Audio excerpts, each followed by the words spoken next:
नमो नारायण। जय महाकाल। जय मां बगलामुखी। देखिए, आज का विषय है कि कौन से देवी देवता आपके ऊपर अपनी कृपा दृष्टि बरसा रहे हैं। किस देवता की शक्ति आपके साथ है, आपकी रक्षा कर रही है, आपके साथ चल रही है। मैं आपसे इस बात का वादा करता हूं कि ये मेरा सब्जेक्ट इस पूरे यूट्यूब पर किसी ने भी नहीं बनाया होगा। किसी ने भी आपको इसके बारे में ऐसा नहीं बताया होगा। और इस तरीके से आप आसानी से पता लगा सकते हैं कि कौन सी शक्ति आपके साथ चल रही। देखिए, शक्ति यहां पे एक वर्ड समझिए। शक्ति, जब भी बात शक्ति की आती है तो शक्ति केवल एक ही है, मां गौरी, मां जगदम्बा, मां काली, मां पार्वती। क्योंकि ज्यादातर इंसान जब भी साधना करते हैं तो उनके साथ एक शक्ति हमेशा चलती है। भगवानों के बहुत सारे रूप हैं, लेकिन जब बात शक्ति की आती है तो एक शक्ति हर तरीके से साथ में चलती है, जो सर्वश्रेष्ठ है, सर्वोच्च है। यह शक्ति सभी प्राणियों में शक्ति का संचार करती है, काल से भी ऊपर है, काल रात्रि है। और यही शक्ति भोलेनाथ को जब वो ध्यान करते हैं तब शक्तियां प्रदान करती है। जिस समय भगवान ध्यान में मग्न होते हैं उस समय यही शक्ति पूरे ब्रह्मांड की रक्षा कर रही होती है। वह शक्ति कभी भी सो नहीं सकती है। तो यह शक्ति जो है, ये इसके कई रूप हैं। जब भी किसी इंसान के ऊपर कोई भी शक्ति आती है, दैवी शक्ति आती है, और उसे भगवान का मनन करने का मन होता है या भगवान की वो चिंतन करता है, पूजा अर्चना करता है, जाप करता है, तब उसके कई सारे शरीर में अलग अलग परिवर्तन होते हैं, उसे कई लक्षण देखने को मिलते हैं। अब आप में से कई लोग अलग अलग भगवानों की पूजा करते होंगे।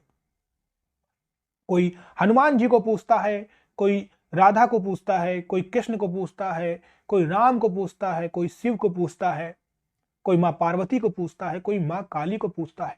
एट द एंड में सभी प्रभु एक ही हैं। जितने भी कोटि उनके अलग अलग रूप हैं वो सब एक ही हैं। एक है साधे सब सधे और सब साधे सब जाए, यानी एक को साध लेंगे सब सज जाएंगे। सभी ने जो अलग अलग रूप लिया है वो आपकी ही स्वेच्छा के लिए लिया है कि जो भी रूप आपको पसंद हो। आप में से बहुत से लोग हैं जो पूजा अर्चना करते हैं, बहुत सारे देवी देवता हैं, लेकिन किसी एक देवी देवता को देख के आपके अंदर से वो भाव आता है जिसमें आप भाव विभोर हो जाते हैं। उन्हें भोग लगाने का मन करता है, उनके मंत्र जाप करने का मन करता है और उनकी पूजा पाठ करने का मन करता है। और जब आप अपनी भक्ति में डूब जाते हैं तब आपको रोने का मन करता है, भूख प्यास नहीं लगती है। आपको प्रतिमा को देखते ही झुरझुरी हो जाती है, शरीर भारी हो जाता है, आपकी आंखों से आंसू आते हैं, पहले से हर चीज का आभास हो जाता है। आपकी प्रतिमा पर रखा हुआ फूल आपके सामने गिरने लगता है, आपके हाथ में कई बार गिर जाता है। आपके दीपक पर भी फूल बनता है, आपको दिव्य सपने आते हैं, आपका सर भारी होता है। ब्रह्म मुहूर्त में आपकी बार बार आंख खुलती है। मंत्र जाप करते समय आपको थोड़े पल के लिए नींद का एक झटका लगता है, किसी के होने का एहसास होता है। पूजा करते समय आपके हाथ से माला छूट जाती है। सर्दी में भी गर्मी में भी सर्दी का एहसास होता है। अगरबत्ती या धूप बत्ती गिर जाती है, उसकी खुशबू का एहसास होता है। उसकी खुशबू, उसकी लौ आपके परमात्मा के चरणों की तरफ को मुड़ जाती है, यानी जो भी फोटो, जो भी प्रतिमा आपने रखी है। जाप करते समय आपको उबासी आती है, आपके सर के पीछे और आपकी थर्ड आई में दर्द होता है, आपके शरीर में कंपन होता है और शरीर का हिलना होता है। जो भी सोचते हैं वो होने लगता है। तो ये होते हैं कि आपके ऊपर देवी शक्तियों के लक्षण हैं। लेकिन यह कैसे पता लगाएं कि कौन सी शक्ति आपके साथ चल रही है? तो यह बताती है हमारी कुंडली। यानी जिस भी देवी देवता की शक्ति आपके साथ है, वैसे तो आप जिसकी पूजा करते हैं वो करते रहें, अनजाने में ये जो शक्ति मैं बताने जा रहा हूं अब आपको, कुंडली आपकी डिसाइड करती है कि कौन सी शक्ति आपके साथ है। हर इंसान के साथ वो शक्ति होती है, अपने आप बिना कहे उसको मिलती है।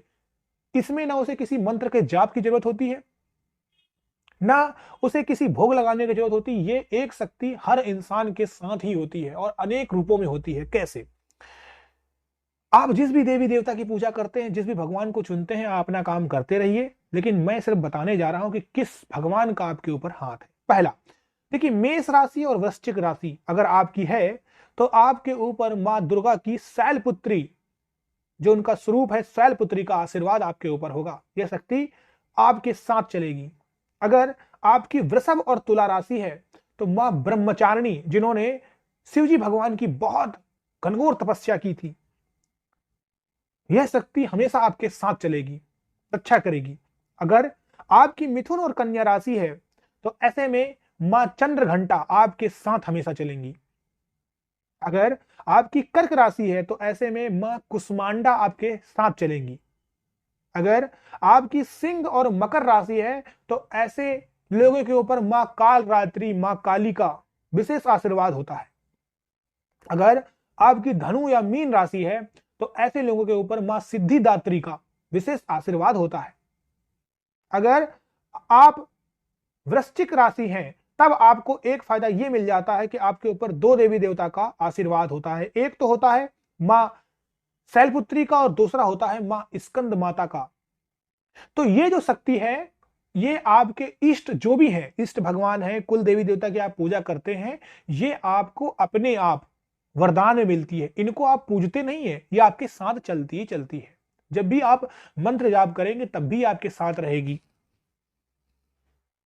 दूसरी बात आती है कि कुंडली में कुछ और चीजें भी हैं जिससे पता चलता है कि ऐसा साधक किसकी उपासना कर सकता है और कौन सी शक्ति उसके साथ चली। देखिए, अगर आपके नौवें या पांचवें घर में सूर्य हो, नौवें और पांचवें घर में अगर सूर्य हो तो ऐसा साधक देवी की अगर उपासना करता है, यानी मां दुर्गा की उपासना करता है जगदम्बा के रूप में, तब उसकी सभी मनोकामनाएं पूर्ण हो जाती हैं, क्योंकि उसकी कुंडली बता रही है कि वह देवी की ही पूजा करे और ऐसे साधक के ऊपर मां दुर्गा का विशेष आशीर्वाद रहता है।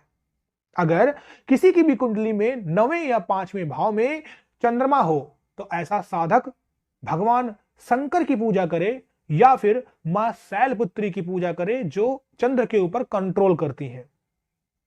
अगर किसी भी इंसान के नवें व पांचवें भाव में मंगल हो तो ऐसा साधक स्कंद माता की पूजा करता है।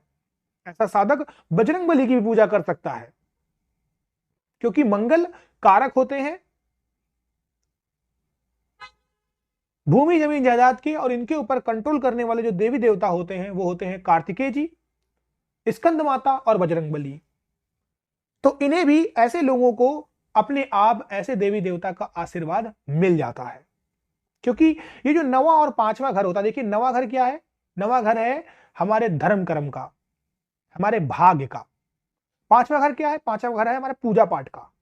ठीक है, नवे और पांचवें घर में अगर जुपिटर, बृहस्पति, गुरु बैठा हो तो ऐसे लोग शिव शक्ति की उपासना कर सकते हैं। ऐसे लोग नारायण भगवान की भी उपासना कर सकते हैं।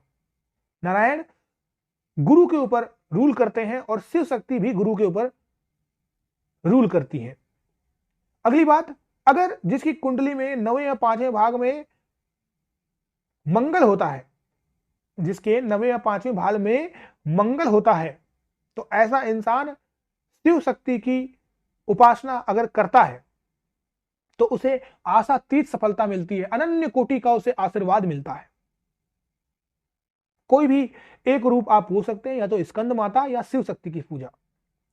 तो ये जो आप पूजा करते हैं, अर्चना करते हैं, अपने देवी देवता को, इष्ट को मानते हैं, तो आप करते रहें। जो भी आप कर रहे हैं करते रहें, वो आपके इष्ट हुए। लेकिन ये आपकी कुंडली जो होती है ये भी बताती है। ये यहां पर इसीलिए मैंने केवल नवें और पांचवें भाव की बात की है, जो केवल बताते हैं कि किसकी पूजा आपको करनी चाहिए। ठीक है, वैसे भी आप जिसकी पूजा कर रहे हैं तो हमारे मन से जिसके लिए भाव आता है वही आपके इष्ट है, क्योंकि एट द एंड में कुंडली कुछ भी बताए, अगर आप पूजा पाठ करते हैं और आपका भाव सही है तो भगवान आपको उसी रूप में अवतार ले लेंगे। जैसे अगर आपके इष्ट देवता हुए हनुमान जी और आप करते हैं शिव जी की पूजा, तो जब दर्शन देंगे तो हनुमान जी अपने आप शिव जी का रूप धर लेंगे, और शिव जी भगवान आपके इष्ट हैं और आप हनुमान जी की पूजा कर रहे हैं तो शिव जी का रूप धर लेंगे। कहने का मतलब ये है कि जो आपका भक्ति भाव होगा भगवान उस रूप में चले जाएंगे।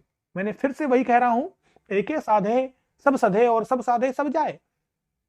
परमात्मा के अनेक रूप हैं, लेकिन वह परमात्मा, वो सूक्ष्म आत्मा केवल एक ही है।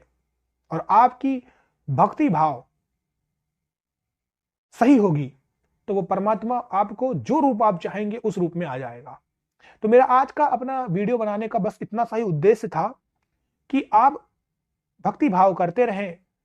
और ऊपर जितनी भी मैंने बातें बताई थी आपको, कि माँ की जो बातें बताई हैं, 9 मैंने पॉइंट बताए हैं, उनमें से वो शक्ति आपके पास ऑटोमेटिक चलती है। इसमें आपको कुछ करने की जरूरत नहीं है। अदृश्य रूप में आपके साथ है हमेशा और रहेगी। और ये जो बात बताई है, ये उन लोगों के लिए है जो समझ नहीं पा रहे हैं कि उन्हें किन की पूजा करनी चाहिए, तो वो भी वो कर सकते हैं। आशा करता हूं आपको मेरा आज का ये टॉपिक पसंद आया होगा। अगर पसंद आता है तो इसे